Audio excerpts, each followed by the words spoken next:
अगर आपको लगता है कि आपने इंटरनेट पर सब कुछ देख लिया है तो ये 10 मिनट आपकी सोच बदल देंगे, क्योंकि इस वीडियो में मैंने अपने सभी शॉर्ट को एक में ऐड कर दिया है और इसमें बहुत सारे माइंड ब्लोइंग फैक्ट्स हैं। अर्थ के रहस्य, मून के अनबिलीवेबल फैक्ट्स, ब्लैक होल की डरावनी सच्चाई और ऐसे साइंस फैक्ट्स जो 99% लोग नहीं जानते। तो बिना स्किप किए वीडियो को आखिर तक देखना, क्योंकि हर मिनट आपका दिमाग और ज्यादा हिलने वाला है।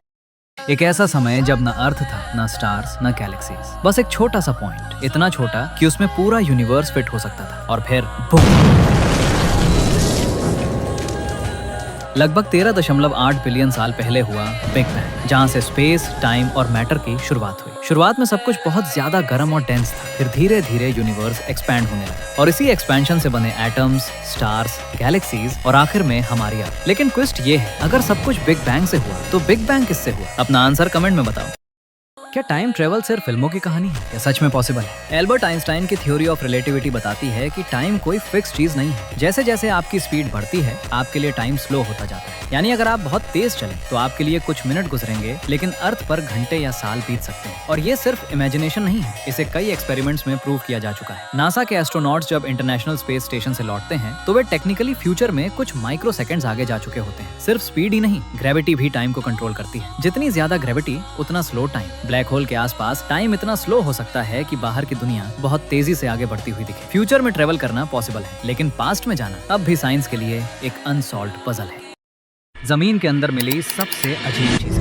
नंबर 1, 2003 में अताकामा डेजर्ट में वैज्ञानिकों को एक ऐसी चीज मिली जो किसी ने सोची ना होगी। दरअसल उन्हें 6 इंच बड़ा एक कंकाल मिला। माना जाता था कि ये किसी एलियन के बच्चे का कंकाल है जो यहाँ गलती से छूट गया होगा, लेकिन बाद में डीएनए टेस्ट से पता चला कि ये कंकाल एक इंसानी बच्ची का था जो जेनेटिक म्यूटेशन की वजह से इतनी छोटी रह गई। नंबर 2, 1972 में खुदाई के दौरान एक 8 इंच का गोल गोल सा टुकड़ा मिला। ये न लकड़ी था, न पत्थर, न धातु। लोगों को लगा ये कुछ खास है तो उसे जांच के लिए भेजा गया। जांच में हैरान करने वाली बात पता चली। दरअसल वो लगभग 1200 साल पुराना गू का लैंडी था। वैज्ञानिकों के मुताबिक ये किसी वाइकिंग का था जो लगभग 9वीं सदी में हगा गया था और ये आज तक मिले सबसे बड़े इंसानी फॉसिलाइज्ड पूप में से एक माना जाता है, जिसे जॉर्विक वाइकिंग सेंटर में रखा गया है।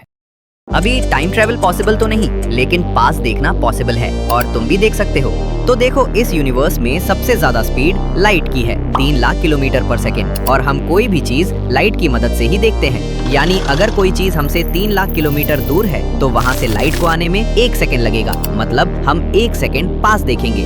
उसी तरह सन अर्थ से इतना दूर है कि लाइट को आने में 8 मिनट्स 20 सेकेंड लग जाता है। अगर सन अचानक गायब हो जाए तो हमें 8.5 मिनट्स बाद पता चलेगा, और हम रात में जो तारे देखते हैं वो कईयों साल पुराना होता है। हमें तो लगता है हम सभी चीजें पास्ट की ही देखते हैं, माइक्रो लेवल पे। क्या सच में ठंड नाम की कोई चीज होती है? हम रोज कहते हैं दरवाजा बंद करो, बाहर से ठंड अंदर आ रही है, लेकिन साइंस कहता है ये बात गलत है। असल में इस ब्रह्मांड में सिर्फ एक ही चीज होती है, हीट। कोल्ड यानी ठंड कोई असली चीज नहीं है, ये सिर्फ हीट की कमी है। जैसे अंधेरा कोई चीज नहीं होता, वो सिर्फ रोशनी की कमी है, वैसे ही ठंड बराबर हीट का ना होना। अब सोचो, जब तुम बर्फ को हाथ में पकड़ते हो तो ठंड क्यों लगती है? क्या बर्फ तुम्हारे हाथ में ठंड भेज रही है? नहीं, असल में तुम्हारे शरीर की हीट तेजी से बर्फ में जा रही होती है। रूल याद रखो, एनर्जी हमेशा गर्म चीज से ठंडी चीज की तरफ जाती है। जब तुम्हारे शरीर से हीट निकलती है तो तुम्हारा दिमाग उसे ठंड के रूप में महसूस करता है। मतलब ठंड कोई चीज नहीं, बल्कि तुम्हारी हीट का लॉस है। फॉलो करो ऐसे ही माइंड ब्लोइंग साइंस फैक्ट्स के लिए। अगर पूरा यूनिवर्स खत्म हो जाए तो क्या ये एक एप्पल हमेशा जिंदा रह सकता है? इमेजिन करो एक ऐसा बॉक्स जो परफेक्टली सील्ड है, ना कुछ अंदर जा सकता है ना बाहर आ सकता है। तुम उस बॉक्स के अंदर एक एप्पल रखते हो, टाइम के साथ वो सड़ता है, टूटता है और आखिर में डस्ट और गैसेस में बदल जाता है। लेकिन साइंस कहता है एनर्जी कभी खत्म नहीं होती। एप्पल की एनर्जी अभी भी उसी बॉक्स के अंदर मौजूद है। अब सुनो असली खेल, वो एनर्जी पूरी तरह रैंडम हो जाती है, लेकिन थ्योरेटिकली इनफाइनाइट टाइम में एक मोमेंट ऐसा आएगा जब वो सारी एनर्जी फिर से परफेक्टली अरेंज हो जाए और जैसे ही तुम बॉक्स खोलो अंदर वही एप्पल रखा मिले। जिन ब्रांड्स के पीछे पूरी दुनिया दीवानी है, उनका पहला प्रोडक्ट क्या था और पहले वो करती क्या थी? Number 1, Samsung. आज ये मोबाइल, फाइटर जेट के पार्ट्स, शिप्स, टैंक्स और हाईटेक इलेक्ट्रॉनिक्स बनाती है, लेकिन पहले ये एक छोटी ट्रेडिंग कंपनी थी जहां ये नूडल्स, ड्राइड फिश और ग्रोसरी आइटम्स बेचती थी। और इलेक्ट्रॉनिक्स में इसका पहला कदम था ब्लैक एंड व्हाइट टीवी, जो 1970 के आसपास लॉन्च हुआ था। नंबर 2, सोनी। आज ये टीवी, कैमरा और प्रीमियम गैजेट्स के लिए जानी जाती है, लेकिन इसका पहला प्रोडक्ट था इलेक्ट्रिक राइस कुकर, और ये कुकर सही से काम भी नहीं करता था। Number 3, Apple. आज आईफोन के लिए लोग किडनी भी बेच देते हैं, लेकिन इसका पहला प्रोडक्ट था एप्पल वन कंप्यूटर, जो एक सिंपल लकड़ी के केस में आता था और हाथ से बनाया गया था। चलो आओ देखते हैं तुम कौन से प्लैनेट पे कितना ऊंचा जंप कर सकते हो। सबसे पहले अपना घर, यहाँ तुम 1.5 फुट तक उछल सकते हो। दूसरे पे है मर्क्यूरी, यहाँ ग्रेविटी अर्थ से बहुत कम है, इसलिए तुम लगभग 4 फुट तक जंप लगा सकते हो। अब चलते हैं वीनस पर, यहाँ ग्रेविटी अर्थ जैसी ही है, इसलिए जंप भी लगभग 1.7 फुट तक हो जाएगा। लेकिन असली मजा आता है मून पर, यहाँ ग्रेविटी इतनी कम है कि तुम लगभग 9 फुट तक जंप लगा सकते हो, यानी एक छोटे कमरे की छत तक। अब बात करते हैं मार्स की, यहाँ ग्रेविटी अर्थ से कम है, इसलिए तुम करीब 4 फुट तक जंप कर सकते हो। और अब सबसे खतरनाक सेरेस, ये एक स्टेरॉइड है, इसलिए यहाँ ग्रेविटी इतनी कम है कि तुम लगभग 52 फुट तक ऊपर जा सकते हो।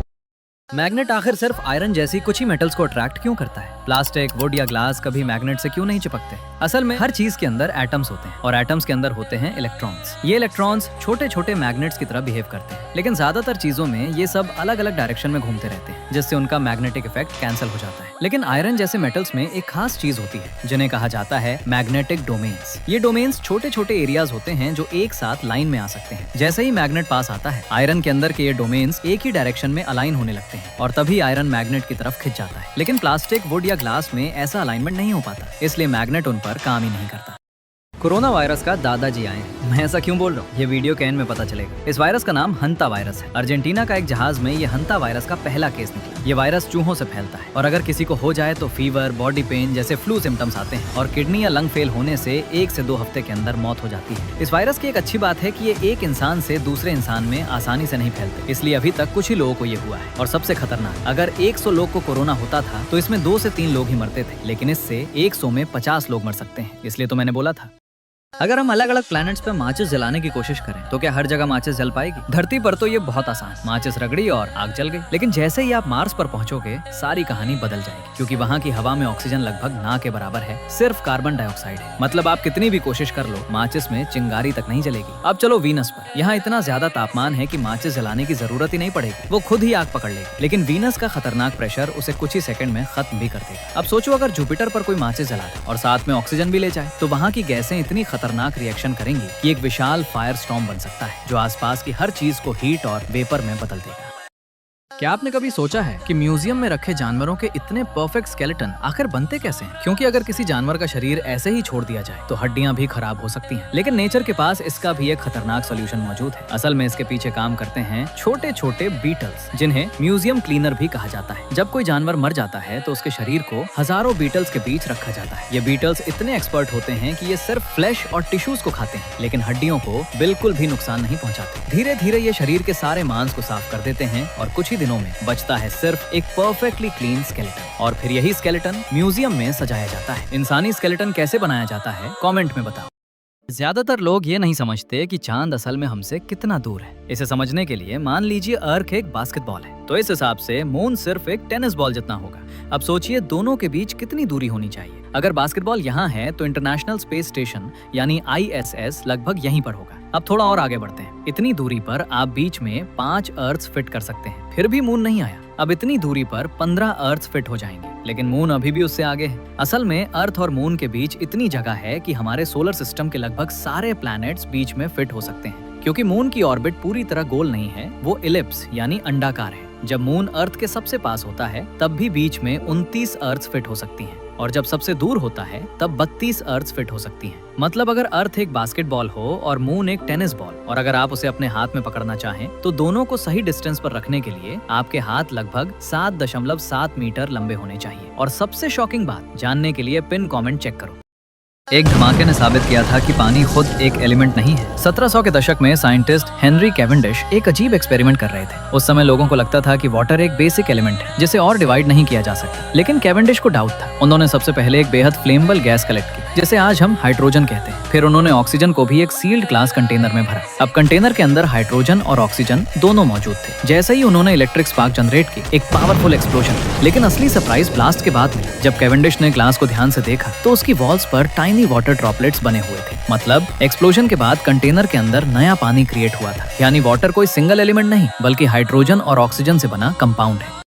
समुद्र के नीचे टनल बनाना सुनने में इम्पॉसिबल लगता है, क्योंकि ये छोटी सी गलती और लाखों टन पानी अंदर घुस सकता है। लेकिन इंसानों ने ये भी कर दिखाया। चैनल टनल दुनिया की सबसे फेमस अंडर वाटर टनल में से एक समुद्र के नीचे लगभग 45 मीटर गहराई में बनाई गई थी। वर्कर्स ने जायंट टनल बोरिंग मशीन्स का इस्तेमाल किया, जो इतनी बड़ी थीं कि उनका वजन 1000 टन से भी ज्यादा था। ये मशीन्स धीरे धीरे चट्टानों को काटती थीं और पीछे तुरंत स्टील और कंक्रीट की लेयर्स लगा दी जाती थीं, ताकि टनल पूरी तरह वाटरप्रूफ रहे। लेकिन सबसे माइंड ब्लोइंग बात अभी बाकी है। इस टनल को ब्रिटेन और फ्रांस दोनों देशों ने ऑपोजिट साइड से खोदना शुरू किया था। मतलब अगर एंगल या डायरेक्शन में थोड़ी सी भी गलती होती तो दोनों टनल्स कभी कनेक्ट ही नहीं होती। और सोचो, 6 साल तक लगातार खुदाई करने के बाद दोनों टीम्स आखिरकार समुद्र के नीचे एकदम परफेक्ट जगह पर जाकर मिली। इतनी परफेक्ट कैलकुलेशन देखकर आज भी इंजीनियर्स हैरान रह जाते हैं।